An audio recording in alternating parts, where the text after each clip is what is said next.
오늘 함께 나눌 말씀은 자녀를 위해 울라는 제목으로 누가복음 23장 27절부터 31절까지 말씀해 드리겠습니다. 저랑 한 절씩 교독하시고 마지막 절은 다 함께 봉독하겠습니다.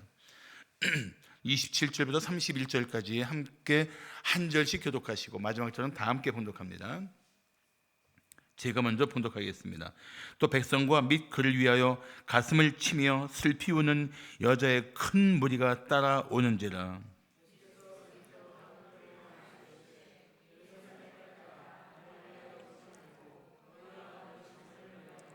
보라, 날이 이르면 사람이 말하기를 잉태하지 못하는 이와 해산하지 못한 배와 먹이지 못한 젖이 복이 있다 하리라.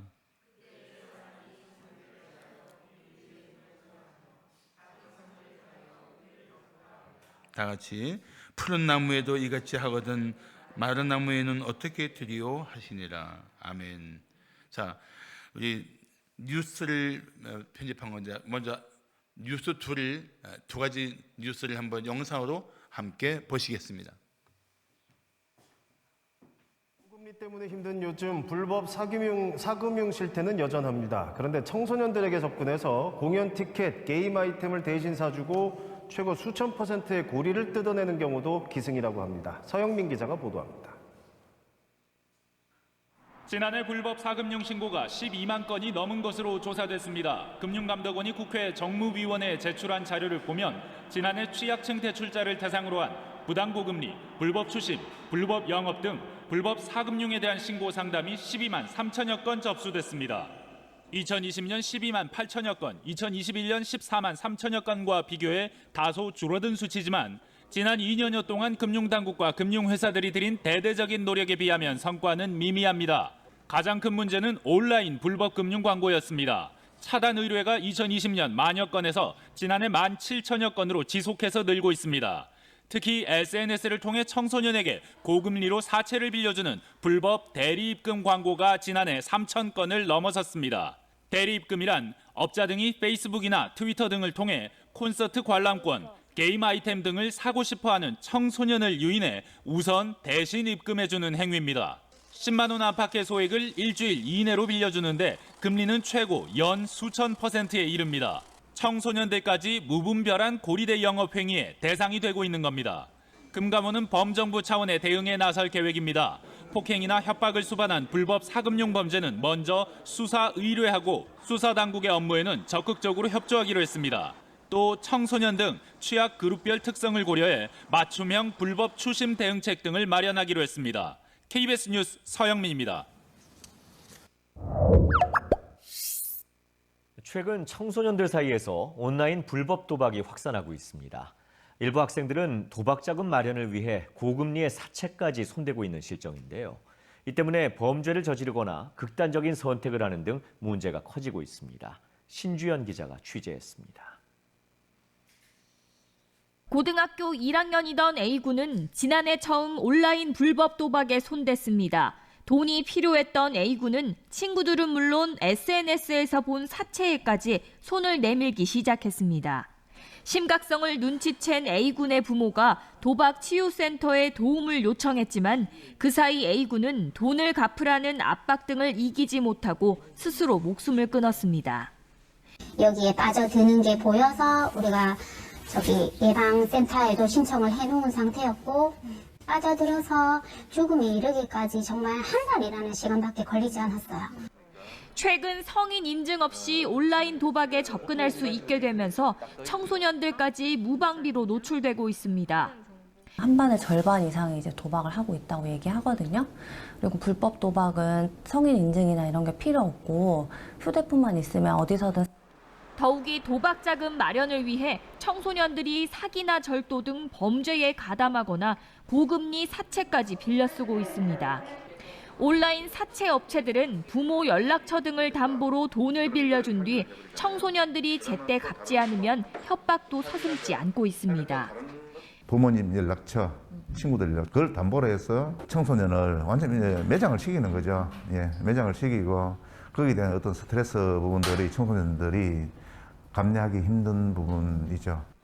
온라인 불법 도박이 청소년들을 범죄와 죽음으로 내몰고 있습니다. KBS 뉴스 신주연입니다. 이외에도 사실은 그 청소년 범죄 현장, 또 청소년들이 지금 살고 있는, 심지어 가장 안전해야 될 학교 안에서의 그 학폭 등 문제들이 너무 초조해서 그냥 곤란한 것 두 개입니다. 청소년 도박이 심각하고, 그를 인해서 애들이 이제 사치를 쓰고, 그를 인해서 아이들이 꿈을 키워가야 될 아이들이 스스로 목숨을 끊을 만큼 인생의 막장에 몰려 있는 그런 현실을 우리는 뉴스 속에서 보면서 참 즐겁을 합니다. 어떻게 이 지경까지 됐는가? 이 시대가 이 지경까지 되었는가? 정말 세상은 무섭게 변하고 있습니다. 우리와 자랄 때와 우리 아이들이 자랄 때 틀리고, 우리 자랄 아이들이 또 자라면서 또 그다음 애들 틀리고, 요즘 또 틀려요. 오늘 목자 모임 때 전 재밌는 얘기를 들었는데, 하도 시대가 빨리 변하니까 쌍둥이도 세대 차이를 느낀다는 말을 들었어요. 쌍둥이도 세대 차이를 느낀다.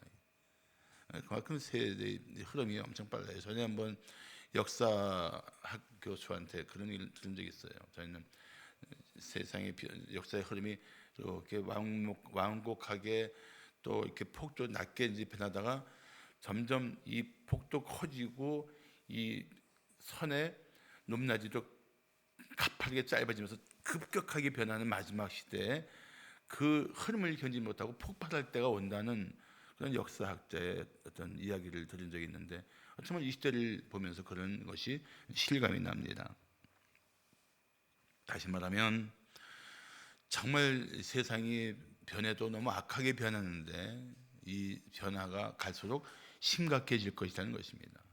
오죽하면 서울에 있는 학원에서 아이들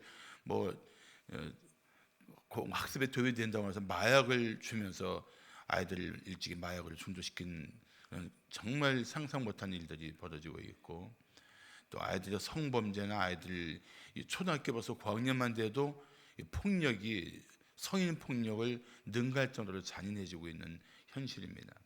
우리 자녀들이 그런 상황 속에서 살고 있다는 것입니다.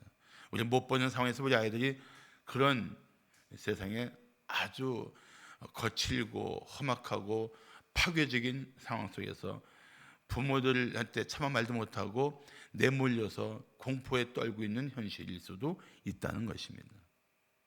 그게 현실이 그래요.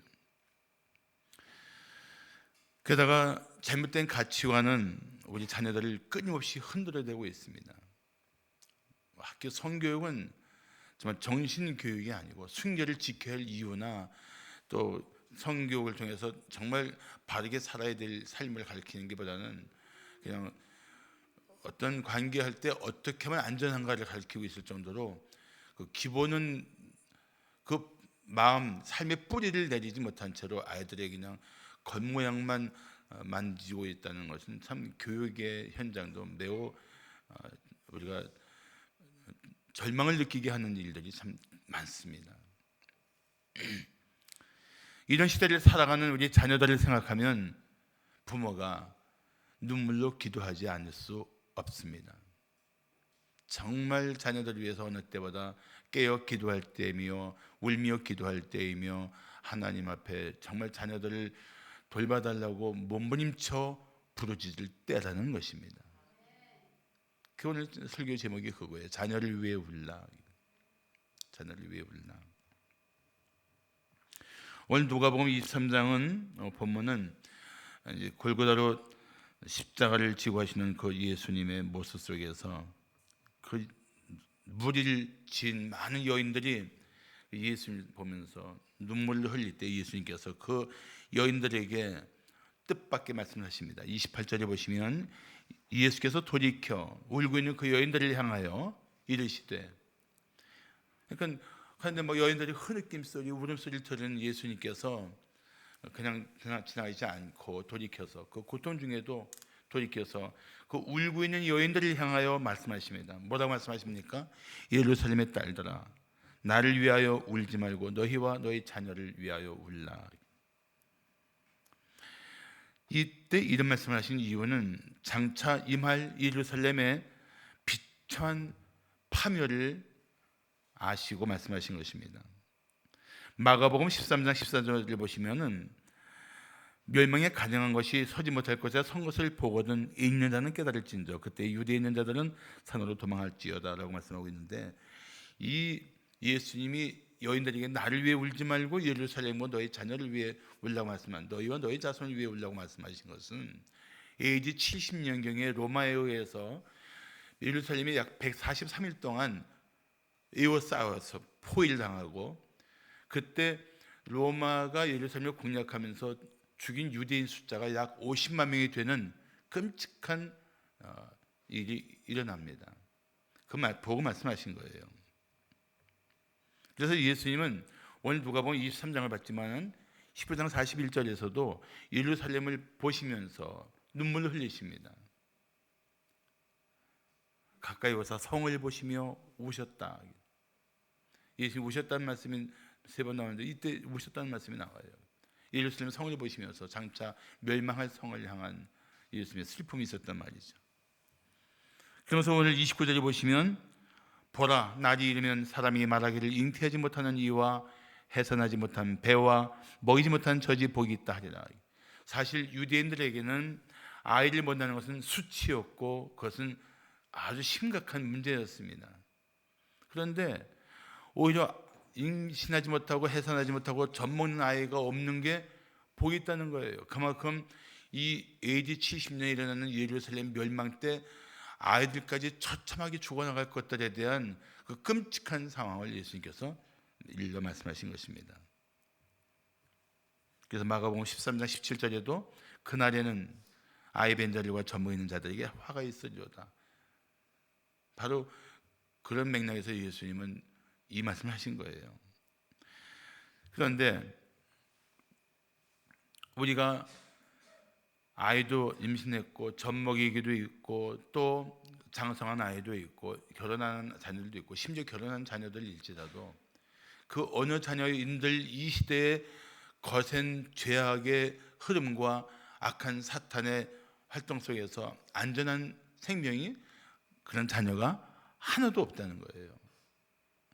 누구도 이 시대의 희생자가 될 수가 있고 누구도 이 사탄의 교활한 유혹과 미혹 속에서 무너질 수 있는 가능성이 다 있는 거예요. 아무도 상담할 수 없는 시대에 우리 자녀들이 살고 있다는 것입니다. 그래서 우리가 기도해야 되는 거예요. 그래서 기도할 수밖에 없는 겁니다. 오늘 누가복음 23장 마지막 본문인 31절 보시면 푸른 나무에도 이같이 하거든 마른 나무에는 어떻게 되리요? 라고 말씀하시는데 이거는 그 당시에 사람들이 즐겨 쓰는 하나의 표현법이에요. 무죄한 자도 이렇게 죽을 수 있는데 하물며 마른 나무, 죄가 많고 문제 있는 인생들이면 어떻겠느냐.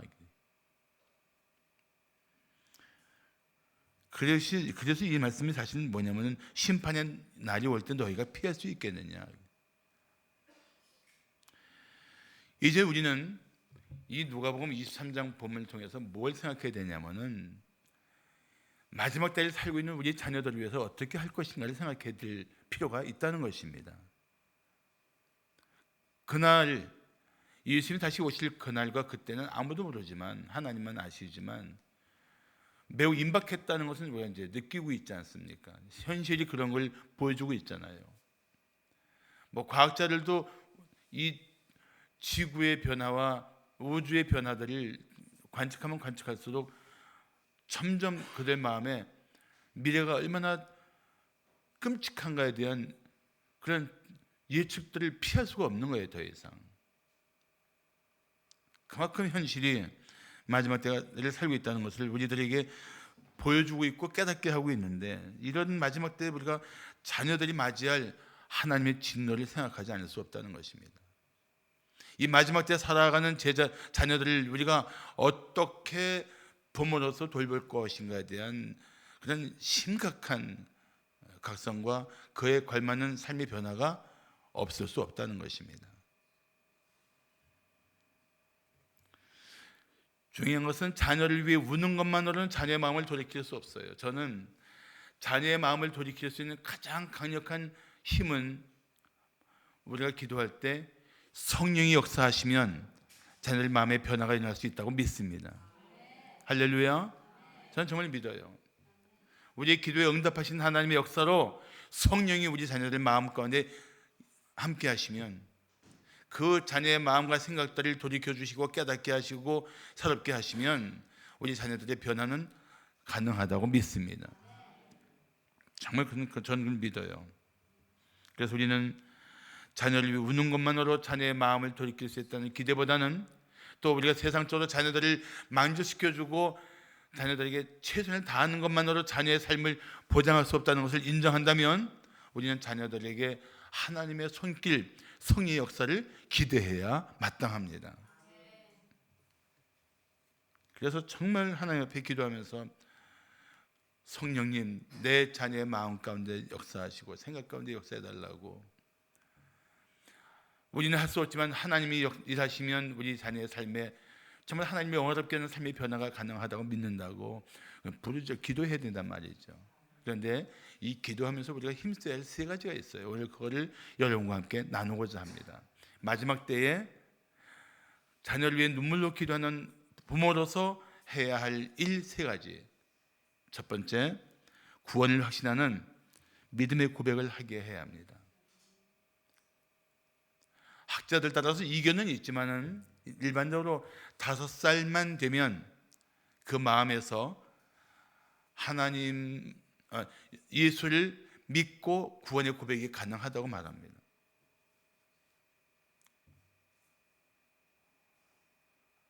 5살만 되면 5살이 뭘 한다고 그럴까 싶은데 알 수 있다는 거예요. 실제로 제가 6살짜리 아이가 십자가 설교를 듣다가 엉엉 우는 걸 본 적이 있어요. 왜 우느냐 했더니 예수님 나를 위해서 저기서 돌아가셨대요. 저렇게 돌아가셨대요. 그게 너무 슬퍼서 울었다는 거예요.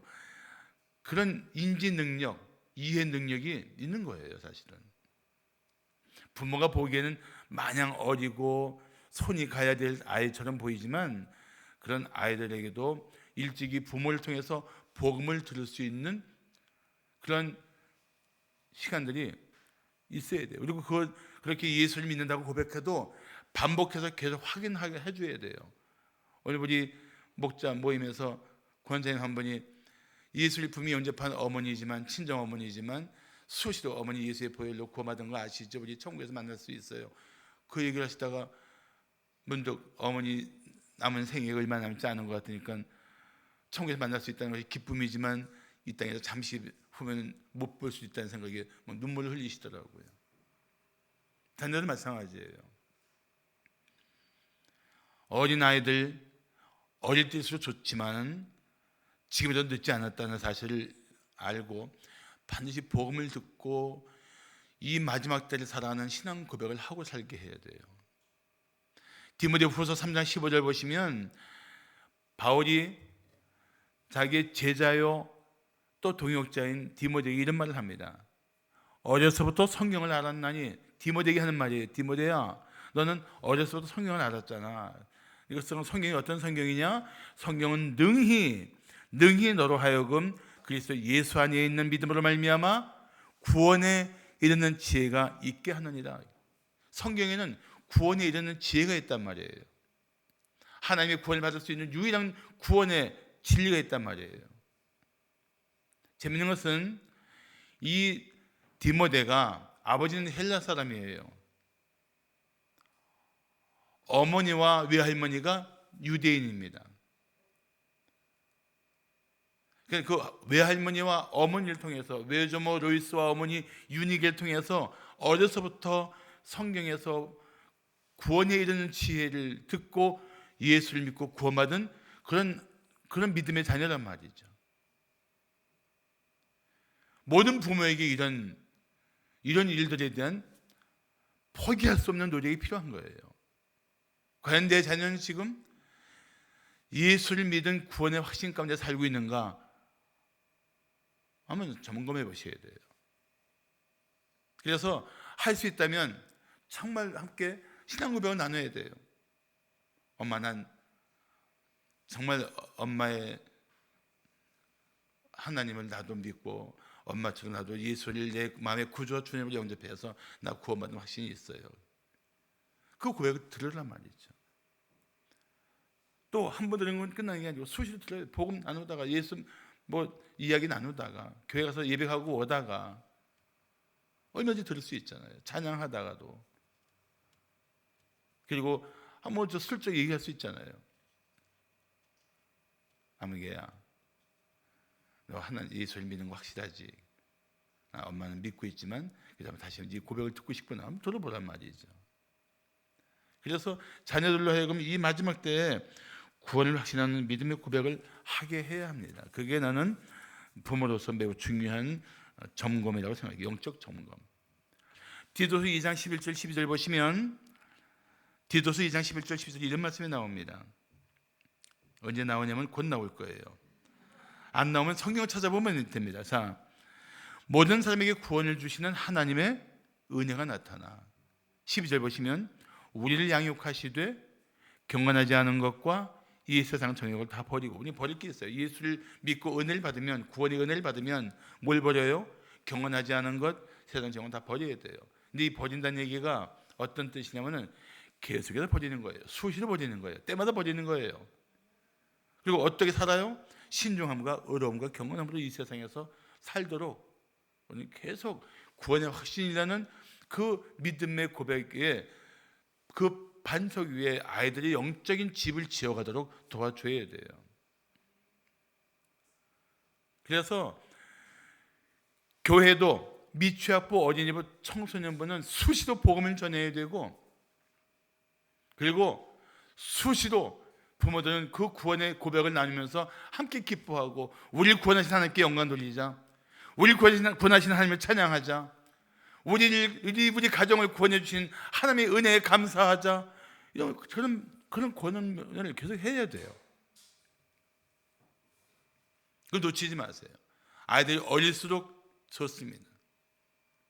때를 놓치면은 힘들 수 있지만 그렇다고 포기하지 마세요. 할렐루야. 하나님께서 반드시 우리 성도들 자녀의 그 믿음을 하나님께서 기뻐하시고 우리 성도들 가정마다 온 가족 하나도 빠짐없이 구원의 확신 가운데 하나님을 경외하는 믿음의 가정이 되기를 축복합니다. 자, 말세의 부모는 자녀를 위해 무엇을 해야 할까요? 둘째, 시대를 초월하는 성경의 진리를 가르쳐야 합니다. 여러분, 제가 왜 성경의 진리를 가르쳐야 됩니다 하고 한마디 하면 될 걸 앞에다가 시대를 초월하는 말을 넣는지 아세요? 오해를 하는 사람들은, 잘못 이해한 사람들은 성경에 있는 이야기는 그건 옛날 기고 현실에 안 맞아요, 오늘은 그런 거 안 통해요 라고 말하는 사람들이 있을 수 있어요. 그런데 성경의 진리는 시대를 초월해서 옛날이나 지금이나 미래나 모든 사람들에게 적용해야 할 하나님의 변함없는 진리요 영원한 진리라는 사실을 절대 잊지 마시기 바랍니다. 시대를 초월하는 성경의 진리를 가르쳐야 돼요. 우리 아이들이 수학, 영어 잘하는 거에 대해서 만족하지 마시고 정말 중요한 하나님의 말씀을 알 수 있는 일들에 부모는 온 힘을 다해야 돼요. 여러분들이 직접 성경 가정교사가 되면 더할 나위 없이 좋죠. 여러분이 정말 성경의 진리를 가르치고 아이들과 함께 나누고 그 말씀 속에서 아이들이 큐티를 보고 큐티를 나누면서 할 수 있으면 더없이 좋죠. 오늘 비록 못 나왔지만 우리 교회에서 처음 신앙생활한 성도 중에 한 분이 아이들과 함께 방 하나를 꾸며서, 공간 하나를 꾸며서 거기를 방에다가 아이들과 함께 날마다 큐티하는 공간을 따로 만들었어요. 어린 아이들하고 뭐 안방, 건너방, 뭐 애들방 뭐 이런 게 아니고 큐티방을 따로 만드는 거, 따로 만들고 거기서 아이들과 함께 성경 읽고 나눠요. 이분도 초신자예요. 우리 교회에서 신앙생활을 시작하신 분이에요. 애들도 그 엄마 때문에 예수를 만나서 이제 신앙생활하고 있고. 그래서 이런 고백하는 거예요. 목사님, 하나님께서 애들한테 무시무시하게 놀라운 지혜를 주시는 것 같아요. 왜요? 그랬더니 큐티하면서 제가 엄청 많이 배워요. 감동받고 배운다는 거예요. 제가 뭐라는 줄 아십니까? 저도 그랬어요. 우리 애를 자랄 때 애들이 성경 읽고 느낀 점 얘기하라고 하면은 신학자들이 말한 내용도 아닌데 신학자들이 터치하지 못한 부분을 실제로 고백하는 걸 들으면서 와, 애들에게는 그 영혼이 맑아서 저런가 어떻게 이런 성경에 대한 통찰력을 가지고 고백할 수 있지? 놀랬던 적이 있어요. 아마 여기 계신 분들 중에도 자녀들과 함께 성경을 나누면 그런 경험들을 적지 않게 하셨을 거예요. 그렇죠? 대답하신 분들 축하합니다. 정말 그래요. 해보면 알아요. 안 해보니까 대답 못하는 거예요. 해보면 애들과 성경 나누면서 이 말씀에서 오늘 뭘 느꼈니? 와, 어느 위대한 신학자보다도 아름다운 고백들을 우리 아이들이 해요. 에베소서 6장 4절을 보시면 아비들아 너희 자녀를, 여기서 아비들하니까 이건 아빠 역할이지 엄마가 아니야. 그건 아니에요. 이거는 그냥 부모를 대표해서 한 표현일 뿐입니다. 그러니까 부모들아 이렇게 읽으셔도 돼요. 너희 자녀를, 네 자녀야, 네 자녀를 노엽게 하지 말고. 이 노엽게 하는 일들이 많잖아요. 애를 비교하면 애를 노엽게 하는 것이고, 애를 무시하면 애를 노엽게 하는 것이고, 애들 폭력으로 다스리면 노엽게 하는 것이고, 우리는 부모로서 애들 노엽게 할 수 있는 일들을 생각보다 많이 저질러요, 사실은. 그렇게 하지 말라는 거예요. 정말 너희가 할 일은, 믿음의 부모로서 너희가 자녀들을 위해서 할 일은 뭐냐? 주의 교훈과 훈계로 양육하라는 거예요. 여기에 인간적인 생각, 인간적인 방법, 인간적인 수단들이 개입되면 아이들을, 자녀를 노엽게 할 수 있는 가능성이 커지지만 오직 주의 교훈과 훈계로 애들을 양육하면 아이들이 하나님의 사랑으로 성장할 수 있는 삶의 기회가 그만큼 풍성해지는 겁니다. 믿습니까? 그게 중요한 거예요. 교훈은 일반적으로 행할 바를 알려주는 것이라면 훈계는 그 행할 바를 벗어났을 때 돌이키는 메시지라고 말하는데 난 이 해석이 난 참 마음에 들어요. 솔직히 말하면 교훈과 훈계가 다 뭐 성경의 진리로 아이들을 가르치는 거지만 그렇게 미리 예방 차원에서도 얘기해주고 그 다음에 또 치료 차원에서도 얘기해주고 하나님의 말씀으로, 그러니까 삶의 어떤 죄를 이기는 예방적인 힘도 성경 속에 있고 잘못된 삶을 돌이켜서 치유하고 회복시키시는 이 치유의 능력도 말씀 속에 있다는 거예요. 오직 주의 교훈과 훈계로 양육하라. 근데 이 말씀과 함께 우리가 하나의 쌍둥이처럼 살펴보아야 할 말씀이 뭐냐면 잠언 22장 6절 말씀이에요. 다 함께 봉독할까요? 시작. 마땅히 행할 길을 아이에게 가르치라. 그리하면 늙어도 그것을 떠나지 아니하리라. 이 말을 보면서 우리가 생각나는 우리 옛 속담이 있죠.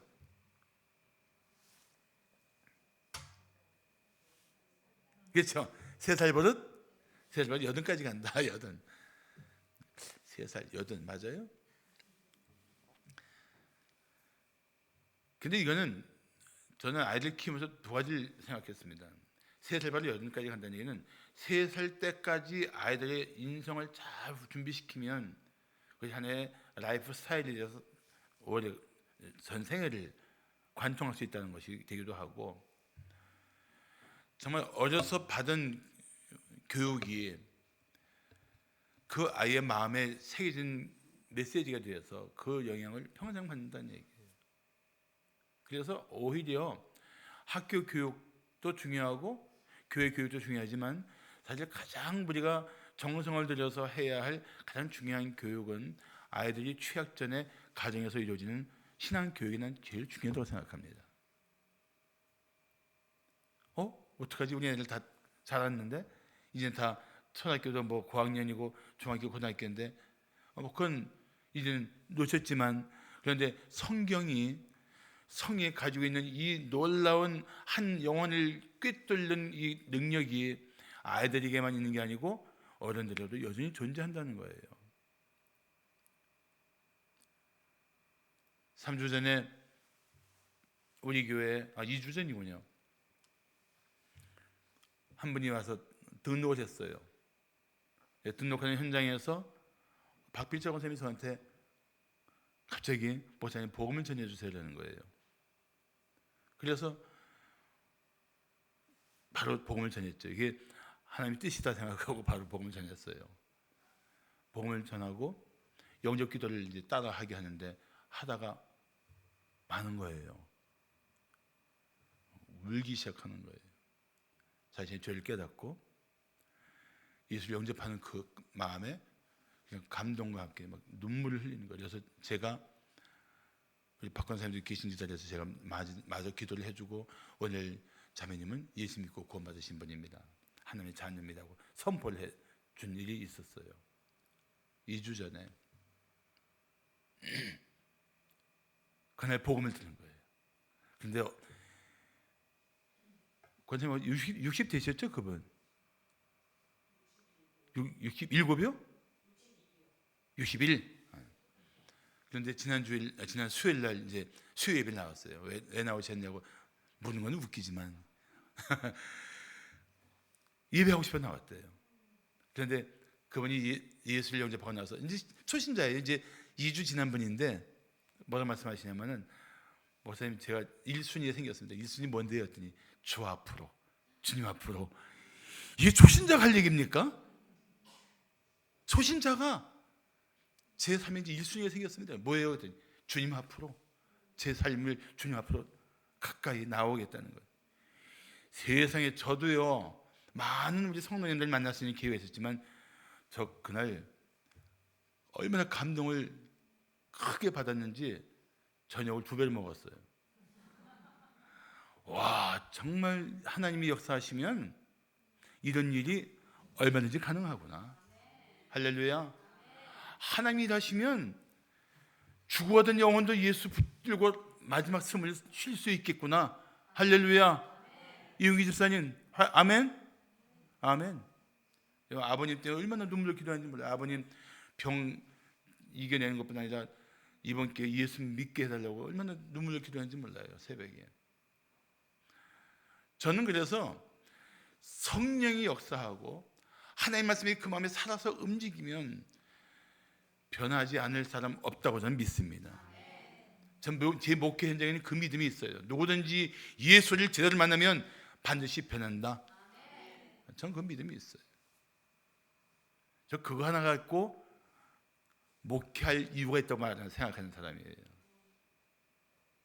성이 역사하고 살아있는 하나님의 말씀이 한 영혼을 관통하면 누구든지 변할 수 있다. 할렐루야. 우리 자녀들도 마찬가지예요. 우리 자녀들도 똑같습니다. 나가 중요한 게 아니에요. 우리 자녀들 살고 있는 삶의 환경이 중요한 게 아닙니다. 성령이 역사하시면 살아있는 하나님 말씀이 그 마음에 들어가면 얼마든지 변할 수 있어요. 얼마든지 변할 수 있어요. 저는 할 수 있다면 어려서부터 자녀가 마땅히 행할 길을 가르치는 것이 부모들, 예수를 믿는 부모들의 거룩한 사명이에요. 미션이에요. 미션.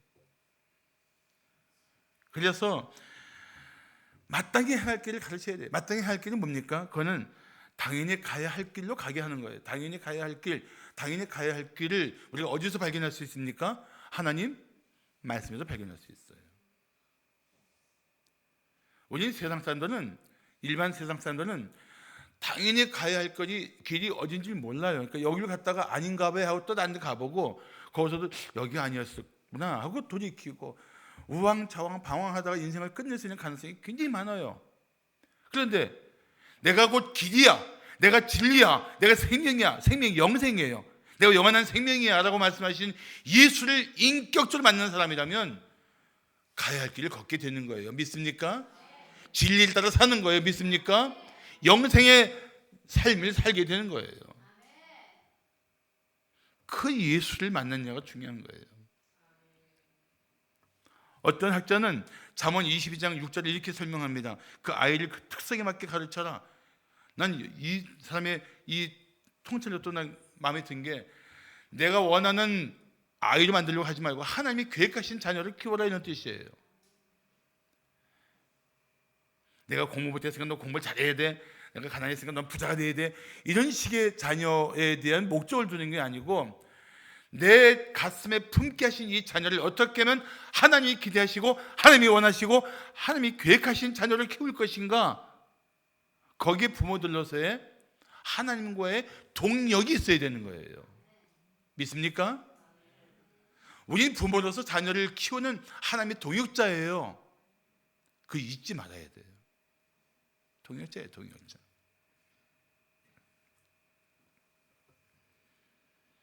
잠언 22장 15절 보시면 아이의 마음에는 미련한 것이 얽혔으나 징계는 채찍이 이를 멀리 쫓아내리라고 말씀하고 있는데, 여기서 미련한 것이 뭐냐? 찰스 스윈들 목사는 이 미련한 것을 아주 잘 설명했어요. 구약 성경의 미련함은, 잘 들어보세요, 지혜나 이해가 결여된 상태로서 그 상태에서 나오는 악한 행동에 중점이 있다. 아이의 마음에는 미련함이 있어요. 그거는 애들이 단순히 어려서가 아니라 그 아이들이 하나님의 말씀에서 얻는 지혜와 이해가 부족하기 때문에 잘못하면은 본성에 의해서 움직일 수 있는 가능성이 있다는 거예요. 근데 그거는 애들뿐만 그렇습니까? 어른들 마찬가지죠. 교회 나와서도 그 마음이 하나님의 진리를 따르는 사람과 살다가 수시로 자기의 생각을 따르는 사람과 차이가 엄청나게 커요. 교회 나와서도 그렇습니다. 교회 나와서도 예수 믿는다고 하면서도 예수 믿는 사람이라면 하나님의 진리를 따라 살아야 되는데, 진리를 따라 살기보다는 자기의 본성을 따라 살아가는 사람들은 그는 그 삶의 그 증오들이 나타날 수밖에 없어요. 이 세상이 얼마나 하나님을 거역하고 하나님께 저항하면서 하나님의 미워하는 죄 가운데 깊이 빠져들고 있는 것을 생각해 본다면, 우리가 그런 삶을 등지고 그런 삶으로부터 벗어난 성도답게 살기 위해서는 정말 견고하게 하나님 말씀을 붙들고 살아야 되거든요. 근데 우리 자녀들이 그런 삶을 살도록 가르쳐야 돼요. 왜냐하면 집에서 한번 가르쳐도 밖에 나가서 애들이 빠질 수 있는 이야기는 훨씬 더 많아요. 비교 없이 많아요. 야, 그렇게 사는 거 아니야, 이렇게 하는 거 아니야. 어떤 학자가 이렇게 말합니다. 밖에서 넌 바보야 라는 말을 듣고 돌아온 자녀에게 7배의 너는 소중해, 너는 훌륭해, 너는 탁월해 라는 말을 7번 들려줘야 한 번 넌 바보야 소리를 들은 아이의 마음에 치유와 회복이 일어난대요. 역으로 생각해 보시면 끔찍한 거예요. 집에서 넌 정말 하나님이 기뻐하시는 사람이야 라는 한마디 듣고 나는데 밖에서는 수많은 친구들한테 몹쓸 소리 듣고 있다고 생각해 보세요. 그 반대를 생각해 보세요. 기가 막힌 일 아닙니까? 내 사랑하는 아들이, 내 눈에 넣어도 아프지 않은 딸이, 내 생명을 걸고 희생할 수 있는 내 사랑의 대상이 밖에 나가서 사람 취급도 못 받고 온갖 수모와 사람 같지 못한 대우를 받으면서 살고 있다는 걸 생각하면 얼마나 끔찍한 일이에요. 그건 정말 기가 막힌 일 아니에요. 생각하기도 끔찍한 일 아니에요. 그런데 그런 아이들이 밖에 나가서 부모 없는 곳에서 살아날 수 있는 힘을 어떻게 키울 거예요? 저는 그들 마음속에 하나님의 말씀을 심어주고 성령을 힘입어 사는 삶으로 아이들 양육하지 않으면 세상 속에서 그 아이들이 이길 힘이 없다고 생각합니다. 예수님이 마태복음 10장에 제자들을 보내시면서 뭐라고 말씀하십니까? 내가 너희를 보내는 게 이 때에 양을 보내는 것 같다는 말씀하십니다. 여러분, 양 드릴 때에 일이 한마디만 들어와도 난리법석인데 이개들이 가득한 곳에 양 하나 들어가 보세요. 이건 밥이에요, 밥. 한 끼도 안 되는 거예요. 입맛만 다실 정도밖에 안 되는 거예요. 우리 아이들이 지금 그럴 수 있는 상황으로 아침마다 엄마 갔다 올게 하고 집 밖을 나가는 걸 생각해 보시면 그 나은 뒷모습 보고 어떻게 기도하지 않을 수 있어요?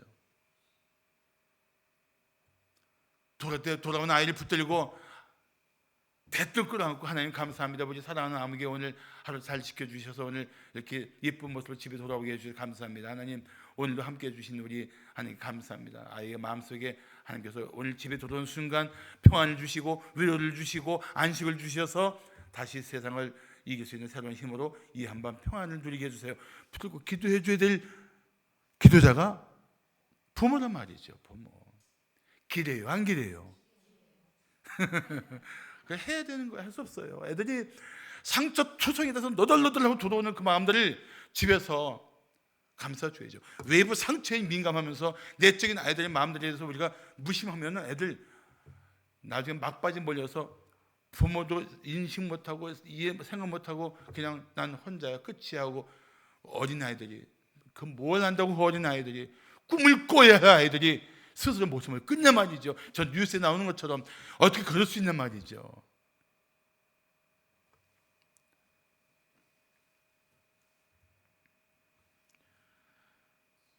그래서 정말 집에서도 자녀들에게 자기 분노를 참지 못하고 화풀이 하는 것처럼 쏟아붓고 아이들에게 상처를 줄 수 있는 언행을 하는 건 정말 조심해야 돼요. 아이들이 이미 밖에서 상처 초생이 와서도 집에서 말 못하고 속으로 그냥 앓고 있는 애들 또 집에서 또 그렇게 줘보세요. 애들이 안팎으로 시달리면서 애들 피신할 곳이 없는 거예요. 숨을 곳이 없는 거예요. 의지할 곳이 없는 거예요. 가정은 누가 뭐래도 사랑의 보금자리가 되어야 되고 아이들이 안식처가 되어야 되고 아이들이 치유와 회복 센터가 되어야 됩니다. 그 부모의 품이 되어야 되고 부모의 축복과 사랑과 다정함이 깃든 언어들로 그 아이들을 위해서 기도하는 소리를 듣게 해줘야 되고 하나님의 말씀을 듣게 해줘야 되고 애들한테 정말 말하기 힘들면은 그냥 매일매일 자기가 큐티하면서 받은 감동들을 오늘 엄마가 받은 말씀 짤막짤막 하나 보내줘도 그것이 애들한테 얼마나 아름답게 전달되는지 아닙니까? 애들이 그건 보거든요. 말하면은 귀찮아하지만 보는 건 잘 본단 말이에요. 제가 언젠가 한 번은 했던 얘기였지만 참 이해하세요. 오늘 세미나니까 약간 좀 시간이 길 거예요. 괜찮죠? 10분 안에 끝날 테니까. 제가 먼저 평택에서 목회할 때 내 후배가 이제 결혼을 했어요.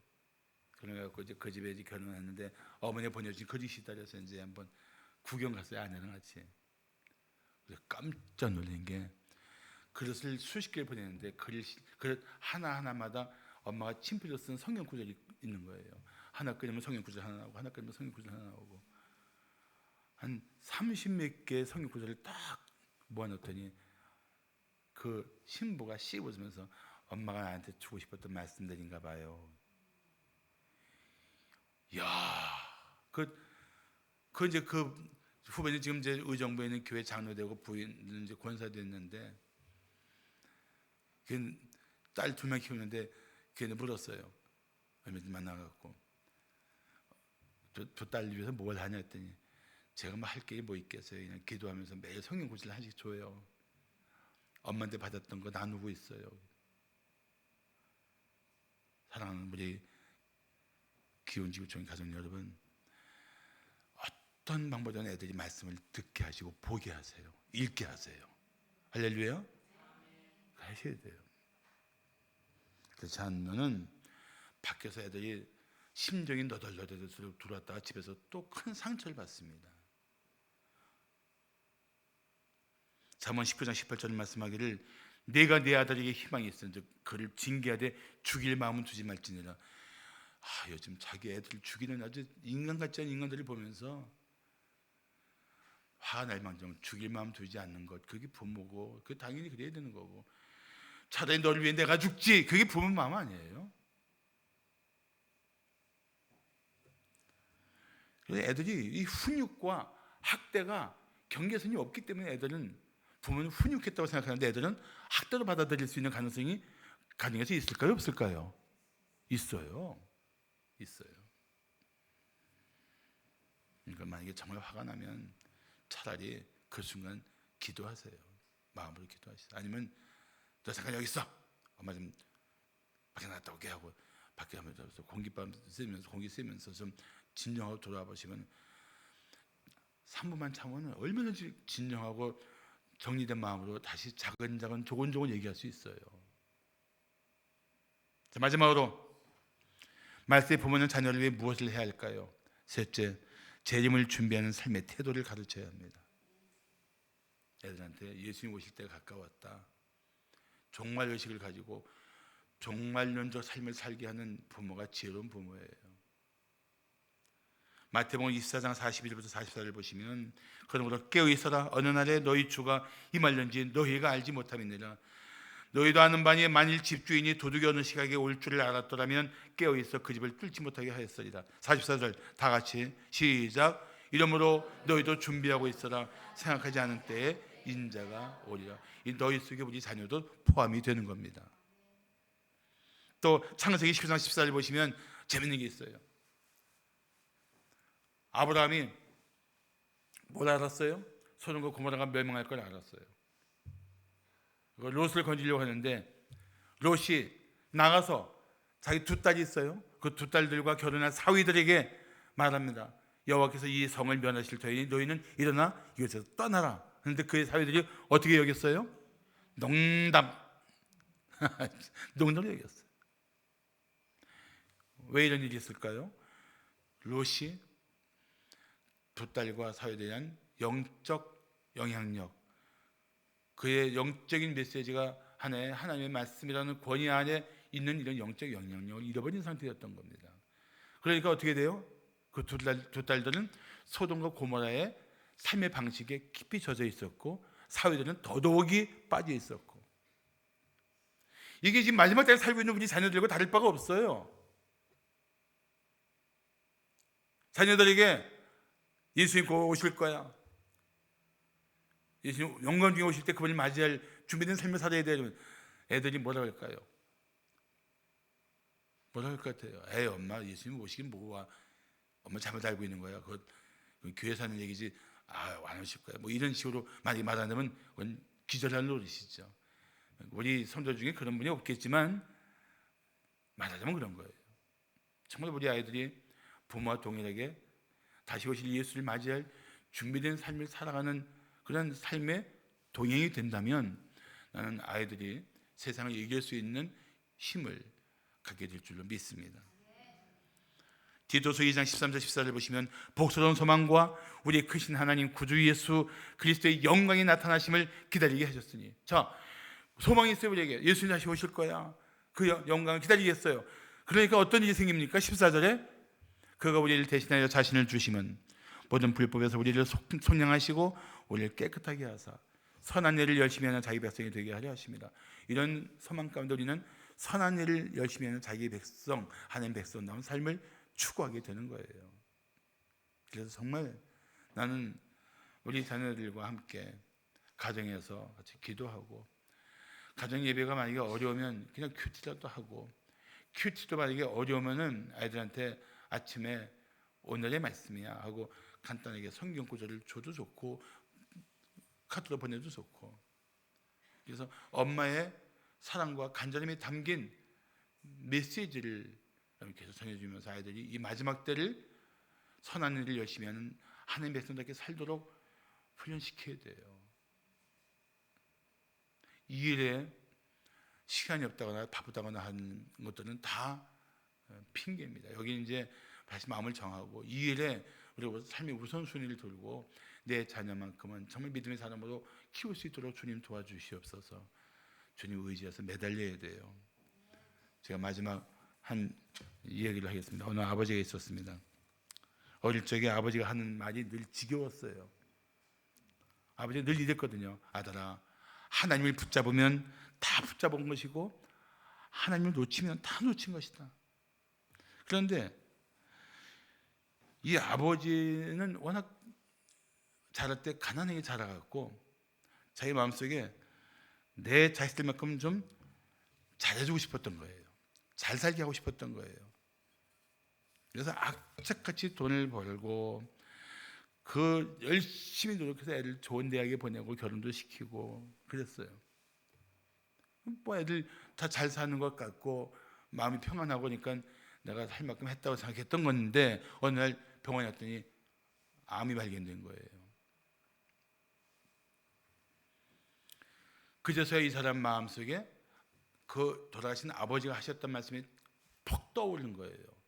하나님을 붙잡으면 다 붙잡은 것이고 하나님도 지금 다 잃어버린 거다.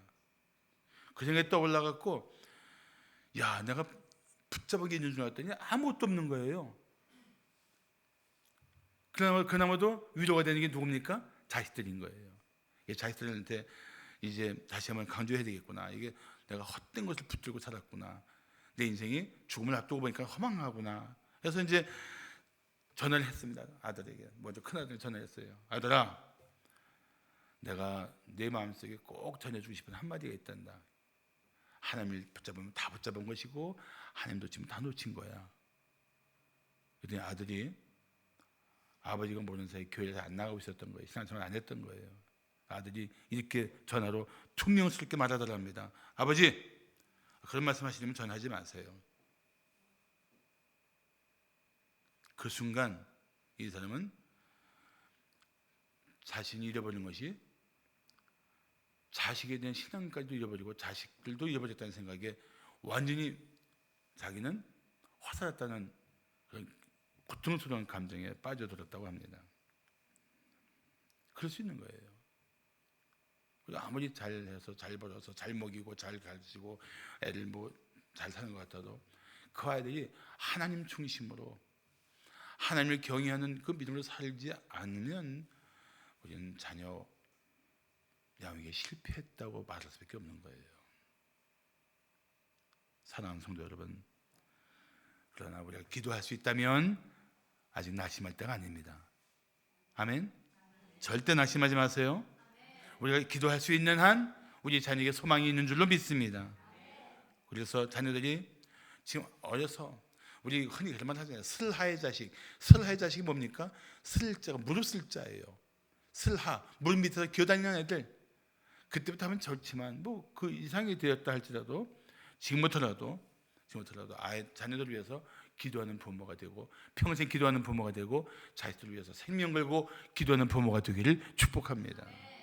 지금 아직 아이들이 어리다면 적어도 4가지는 힘쓰세요. 예배하는 자리에 빠지지 말게 해주세요. 기도하는 자리에 나오게 해주세요. 그리고 할 수 있다면 단기 선교도 다녀오게 하세요. 그리고 하나 더 부탁드릴 것은 교회 수련회나 이런 데도 꼭 참여하게 하세요. 그래서 아이들이 가정과 교회가 함께 연합해서 믿음의 자녀를 키우는 은혜가 우리 성도들 가정마다 넘치기를 축복합니다. 기도하겠습니다.